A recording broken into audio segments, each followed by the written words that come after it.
Balthazar n'a pas peur du noir et Pépin presque pas non plus, de Marie-Hélène Place aux éditions Hatier Jeunesse.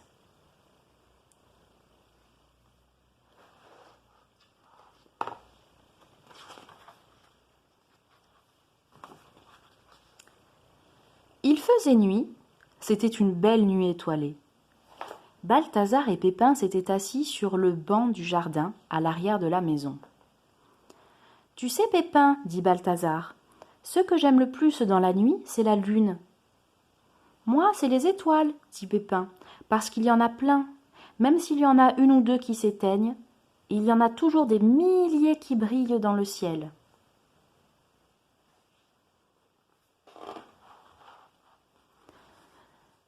La nuit, quand il fait vraiment nuit, dit Balthazar, on peut entendre et voir des choses qu'on ne voit pas et qu'on n'entend pas quand il fait jour. Ah oui, comme mes dents qui claquent, tu veux dire, dit Pépin. Non, je pense au ver luisant qu'on voit dans le noir, comme s'il avait une petite lampe dans sa poche, sauf qu'il n'a pas de poche et pas de lampe. Je pense aussi aux yeux du chat qui brillent comme des émeraudes dans la nuit. Et puis il y a le silence, qui fait qu'on entend de très loin certains sons, comme le ululement de la chouette. Écoute bien, on va peut-être en entendre une. Ouhou, ouhou. Oui, oui, j'ai entendu, c'est super, dit Pépin, en se dirigeant à grands pas avec ses toutes petites jambes vers la maison éclairée. Bonne nuit, moi je vais au lit.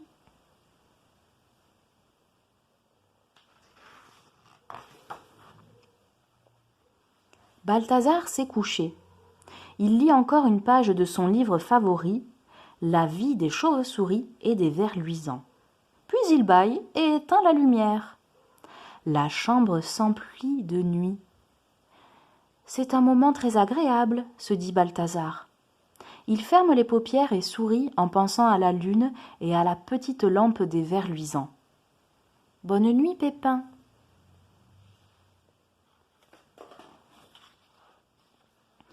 Bonne nuit, Balthazar, dit Pépin en montant dans le lit de Balthazar.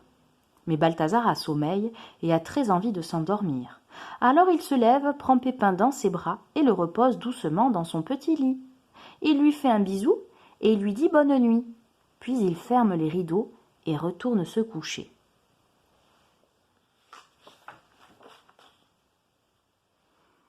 Allongé dans son lit, Pépin dit « Je n'aime pas trop quand il fait tout noir et que je ne peux plus voir. Tu sais, dans le noir, il y a la même chose que quand il y a de la lumière. Dans la chambre, chaque objet est exactement à la même place. » Balthazar rallume la lumière. « On fait un jeu si tu veux, et après on dort, d'accord ?»« D'accord, dit Pépin, content de repousser le moment où Balthazar va éteindre la lumière. Pépin se met devant la porte de la chambre, il doit aller jusqu'à son lit. Il le fait d'abord les yeux ouverts, en regardant bien où se trouve chaque objet dans la pièce, puis il le refait en fermant les yeux cette fois. Évidemment, il les ouvre un tout petit peu quand il n'est pas sûr.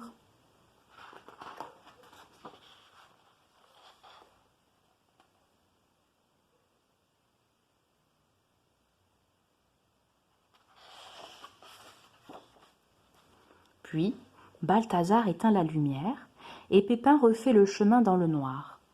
Il avance jusqu'à ce qu'il sente le bord de la table de nuit avec le livre et la lampe. Il effleure le lit de Balthazar, marche lentement sur le tapis, puis il touche enfin son lit et saute dedans en riant. « Ça y est, j'y suis !» Balthazar sourit. « C'est très bien, Pépin. Tu dois être content de toi. Si tu veux, je peux rouvrir un peu les rideaux. Et maintenant, bonne nuit. » Mais Pépin a les yeux grands ouverts. Sur le mur et sur le plafond dansent des formes noires inquiétantes.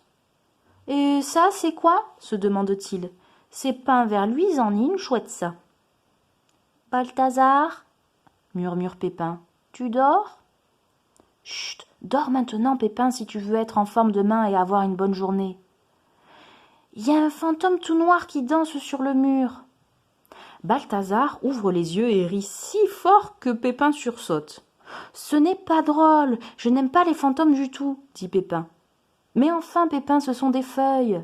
C'est la lune qui fait des ombres chinoises. Oui, c'est ça. Alors elles sont très grosses, ces feuilles. Je n'ai même jamais vu des feuilles aussi grosses de ma vie.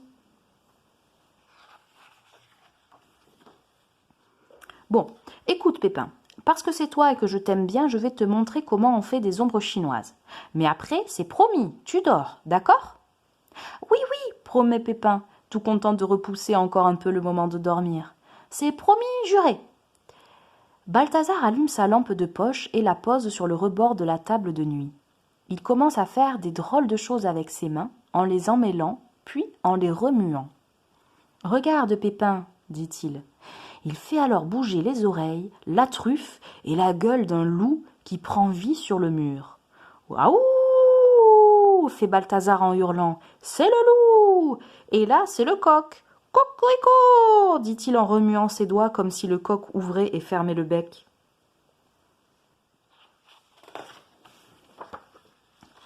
Maintenant, Pépin, je vais mettre la lampe de poche derrière toi. Regarde le mur. Pépin ne s'était jamais vu aussi grand, et il est bien content de se dire que tous les monstres qui sont sûrement cachés dans l'armoire et sous le lit et derrière la porte auront bien peur de lui.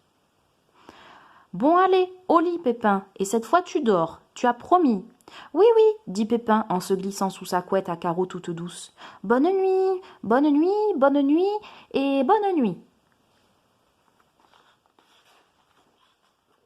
Oui, merci, toi aussi, Pépin, mais tu sais, tu peux me dire bonne nuit juste une fois.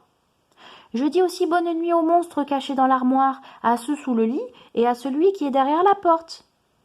Mais Pépin, il n'y a personne dans l'armoire, ni sous ton lit, ni derrière la porte, je t'assure. Eh bien, moi, je suis pas sûre, voilà, c'est tout, dit Pépin. Alors va voir dans l'armoire, regarde sous ton lit et derrière la porte. Pépin ne dit rien, il n'a pas du tout envie d'y aller. Il se penche et regarde sous le lit. Tu peux mettre ma cape de Zorro si tu veux, et je t'éclaire avec ma lampe de poche. Pépin saute du lit et enfile la cape de Zorro, le super-héros qui n'a jamais peur de rien, et qui s'en va dans la nuit, sur son cheval noir au galop.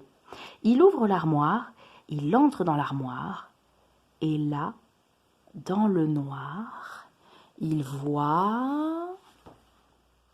« Alors, qu'est-ce que tu vois dans l'armoire » demande Balthazar.